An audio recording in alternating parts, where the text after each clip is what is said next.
Above the clouds, beneath the waves, a tale of perspective. On the tranquil shores of a hidden lake, surrounded by tall reeds and gentle breezes, lived a graceful white crane and a slow-moving tortoise. The crane spent her days soaring high above the earth, her wings slicing through the sky as she surveyed the vast expanse of fields, forests, and mountains. To her, flying was freedom and unshackled joy that only the heavens could provide. The tortoise, in contrast, lived a life rooted in the depths of the lake. He loved the feel of the cool mud beneath his shell and the silent whispers of water currents flowing past him. His world was small but rich in detail. Every stone, plant, and ripple was a treasure he cherished. Though their lives were vastly different, the crane and the tortoise were friends. Each evening, when the setting sun painted the lake golden, they would meet by the water's edge. The crane would share tales of the distant horizons she had seen, while the tortoise described the intricate beauty hidden beneath the lake's surface.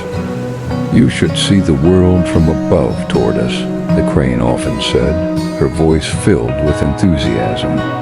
"From the sky, the lake is but a tiny mirror reflecting the vastness of the heavens. The world is far greater than this little corner you call home." The tortoise would smile, slow and wise. "And you, dear crane, should come below. The lake is not just a mirror, it is a world unto itself. Beneath its surface lies a realm of wonders you cannot imagine." The crane would laugh lightly, the sound echoing through the quiet air.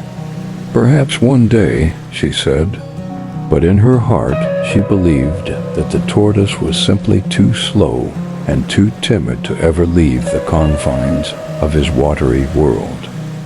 The tortoise, meanwhile, thought the crane too restless to appreciate the simple joys of the lake. And so, while they remained friends, each held a secret belief that their way of life was the better one. The next morning, as the golden light of dawn kissed the lake, the crane lowered herself to the shore. The tortoise clambered onto her back, his shell heavy but sturdy against her feathers. With a powerful beat of her wings, the crane rose into the air, carrying the tortoise higher and higher. At first, the tortoise marveled at the world below. The lake, his entire universe until now, seemed like a tiny gem cradled by the earth. Fields stretched endlessly in every direction, and distant mountains stood like silent sentinels under the sky. "It's beautiful," he murmured, his usually steady voice tinged with awe. The crane laughed softly, her voice carried by the wind. "This is just the beginning, my friend. Wait until we climb above the clouds."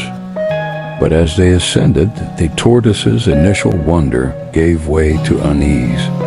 The wind roared in his ears, and the ground below became a dizzying blur. He clung tightly to the crane, his claws digging into her feathers. "How do you stay so calm up here? It feels like I could fall at any moment." "Relax, tortoise," the crane said gently. "Up here, you must trust the air and let go of fear. Only then can you truly enjoy the view." Despite her reassurance, the tortoise couldn't shake his anxiety. He looked up at the clouds and thought, "They're lovely, but I don't belong here." He was relieved when the crane finally descended, landing gracefully on the shore. "My turn," the crane said with a smile, folding her wings. The tortoise led her into the cool, clear water. "Follow me closely," he said, paddling ahead. The crane hesitated, feeling the water's chill seep through her feathers. She took a cautious step, then another, until she was fully submerged. At first, the crane struggled.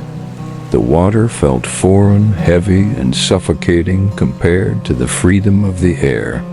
But as the tortoise guided her deeper, she began to notice the beauty of his world, the way sunlight danced through the ripples, the gentle sway of water plants, the hidden coves teeming with tiny fish. "It's peaceful," the crane admitted, her voice muffled by the water. "I never imagined so much life existed here." The tortoise smiled. "It's not as vast as your skies, but it's full of wonders, isn't it?" The crane nodded, slowly relaxing as she explored the lake's depths. She felt a newfound respect for the tortoise's world, its quiet, intricate rhythms, and its sense of groundedness. When the day ended, they returned to the shore, both tired but enlightened. As the sun dipped below the horizon, painting the sky in hues of amber and crimson, the crane and the tortoise sat side by side on the lake's edge. Both were quiet, reflecting on the day they had just shared. The crane spoke first. "Your world, tortoise, is unlike anything I imagined. I thought the sky was the only place of freedom, but beneath the water, there's a serenity I've never known.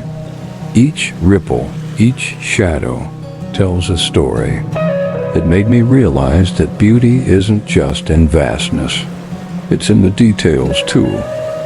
The tortoise smiled, his usual slow, deliberate motion. "And I thought the lake was the whole world. But from above, I saw how small it truly is, just one piece of a much greater whole. The sky, with its endless expanse, is humbling. Yet I realized something else. While I marveled at its beauty, I couldn't stop fearing the height.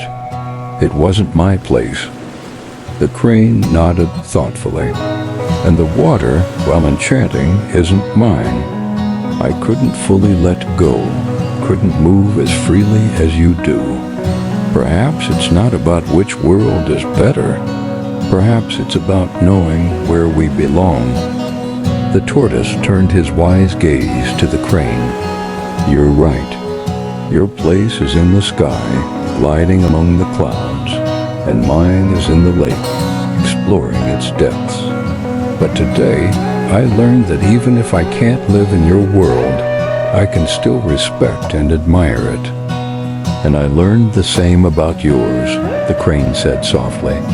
She stretched her wings and looked toward the horizon. "It's not just about seeing different worlds, it's about understanding them, and through that, understanding ourselves." The two friends sat together in silence, watching the last light of the day fade into night. They had exchanged not just experiences, but wisdom. The crane had found depth in the stillness of the lake, and the tortoise had glimpsed freedom in the vastness of the sky. From that day forward, their friendship deepened. Though they continued to live in their separate worlds, they carried a part of each other's perspective with them. The crane flew with greater mindfulness, appreciating the details below, while the tortoise swam with a sense of the broader world beyond his lake. And so, the crane and the tortoise, each in their own way, learned to find harmony, not by changing who they were, but by embracing both their differences and their common ground. As the moon rose and the crane and tortoise returned to their worlds, they carried with them a deeper understanding of each other and themselves. This story isn't just about them. It's about us. Are you like the crane, always reaching higher, or like the tortoise, savoring the familiar? Neither is better. True wisdom comes from stepping beyond your own perspective, not to become someone else, but to see the beauty in their world and your own. Perhaps it's time for you to fly higher or dive deeper.